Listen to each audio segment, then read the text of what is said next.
But the point is that a strategy is a way of intending to do something, having a goal and going for it.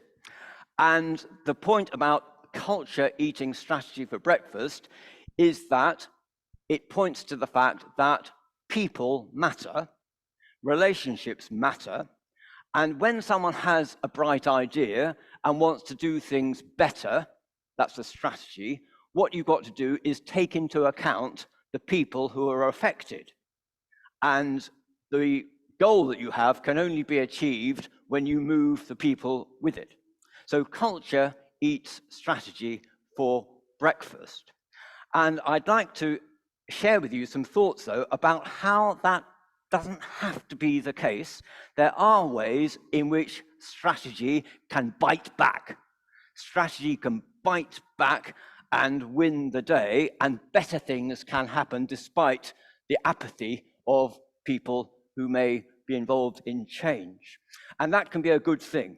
And I want even to indicate that God has a strategy which will overcome the lethargy of our culture.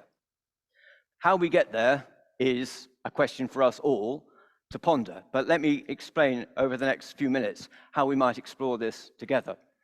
The reason that this phrase is in my mind on Advent Sunday is because at 8:45 tomorrow morning, I will be facing 300 teenagers at QEH school, where I'm the part-time chaplain. I'm doing an assembly on Advent, and it would appear to me this is the third Advent in a row that I've been wheeled out to do an assembly on Advent. It's clearly an important day in the calendar of the head teacher. But I'm glad of it. I'm glad of it. But it is quite an interesting challenge to profile Advent to teenagers today. What does Advent mean to you, let alone to them? I suspect, well, what I'm going to be doing is to say that Advent is to Christmas what Lent is to Easter, and I hope that that has some traction to it. It's quite remarkable. I am pleasantly surprised every February when Lent comes round how many people in the pop media, whatever, talk about discipline and giving up chocolate or whatever it is, but Lent is recognized, it seems, in our culture to some extent. I think what actually has even more impact will be to say that Advent is to Christmas as Lent is to Easter and Ramadan is to Eid. And I strongly suspect, and there is quite a Muslim contingent at QEH, but you don't have to be Muslim to realize that Ramadan is an important festival in Islam and does prepare them with fasting and sacrifice and denial for the celebration of Eid 6-8 weeks later, whatever it is. I think that's a way through. Now, what I want to do, though, is to say, as I'm going to do with you, that though culture is an important dynamic, it won't and shouldn't prevail. In fact, what we should be looking forward to is each of us, every one of us, the whole creation, in fact, not being eaten for breakfast or eating breakfast, like Mike Hancock might be doing in Australia at the moment, but actually we need to be part of the banquet of the kingdom of God. What we are looking forward to in the power of God's Spirit is a banquet, a feast of the kingdom of God at the end of all things, when everything will be brought together under the sovereignty of God. Isn't that something to look forward to?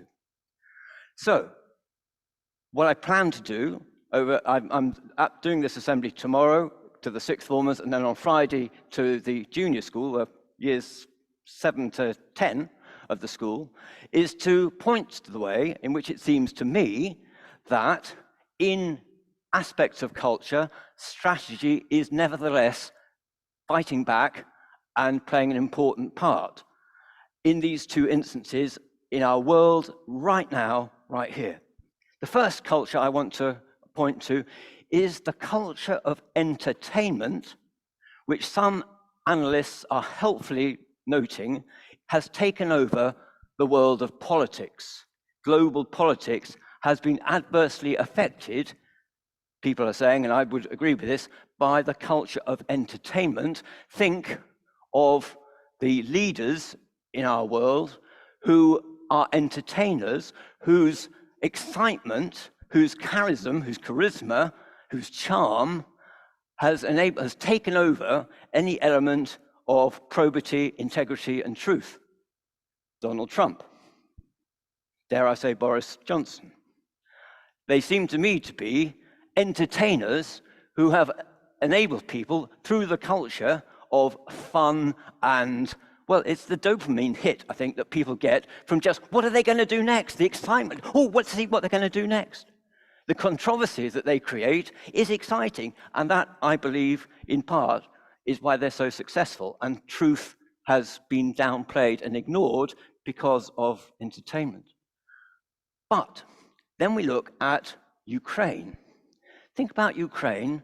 This is, I think, quite remarkable how in 2019, I and you perhaps were pretty gobsmacked to hear that a television star who played the president of Ukraine in a television series was proposing to run for president of Ukraine to become the real deal.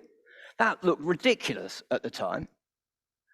But as we know, Vladimir Zelensky was that person, and he won that election on an anti-corruption ticket, on the ticket of integrity triumphing over entertainment. And what is absolutely remarkable is that Zelensky and the team of TV producers that he had around him for that successful TV series has stuck with him, and many people are saying is responsible partly for the huge success that Zelensky has had in encouraging unity in the face of horrendous adversity. Those same people who made that good show are also advising him, and they're working together on his presentation, the green combat vest that he wears every time for the daily video, is all part of the culture which they had, and they've carried forward successfully to create and deliver a new strategy, a good strategy. So that's a very interesting example, I suggest, of the strategy being able to subvert the power of culture and do something better with it. That's one contemporary example. The second contemporary example I'd point to is what's going on at the moment in Qatar with the World Cup. The culture of commercialism that FIFA has been drowned by since 2010, which persuaded them to deliver the World Cup to Moscow, of all places, in 2018, Russia in 2018, and Qatar now, is biting back. Because what's happening, as we know, is that there are people concerned for the truth about human dignity, respecting human dignity, for inclusion and recognizing everybody's equal right to be their God-given self. That dynamic has been attempted to be quashed by the culture of FIFA. But the German team, for instance, have found a way to subvert that dynamic, and by muffling their hands on that team photo, they have stood up for human rights, dignity for all people, a thoroughly, from our perspective, I hope, a thoroughly Christian stand to take.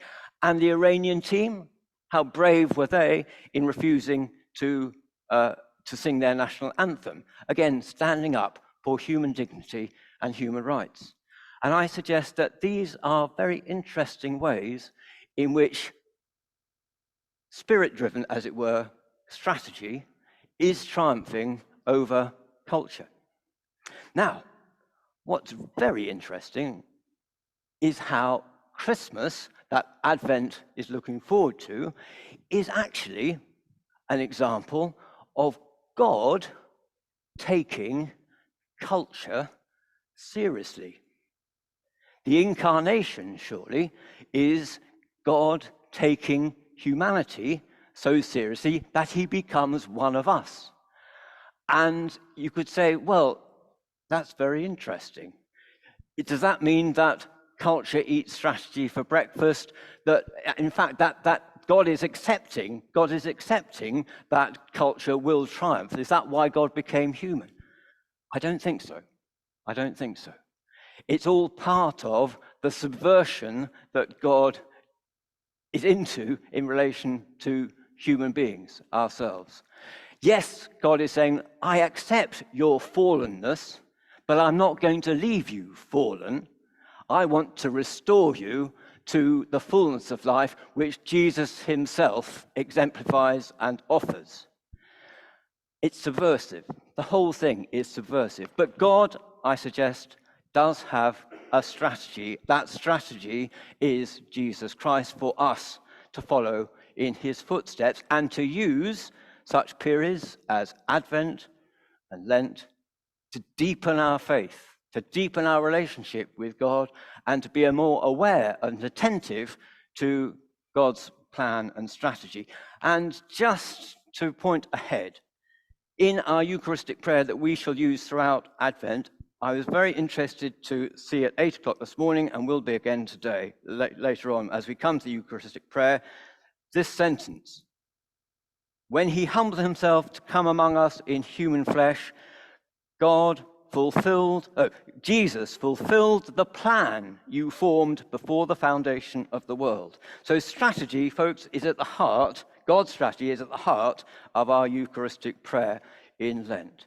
So let's move forward this Advent confident in God's love for all humanity, and let us, with the power of God's Spirit, make sure that culture does not eat strategy, God's strategy, for breakfast, but that we can look forward all together, the whole of creation, to the banquet, the feast of the kingdom at the end of all things.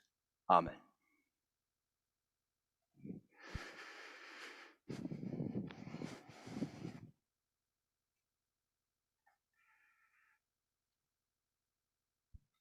So I invite you now to turn in our orders of service to the Creed. We stand to say together.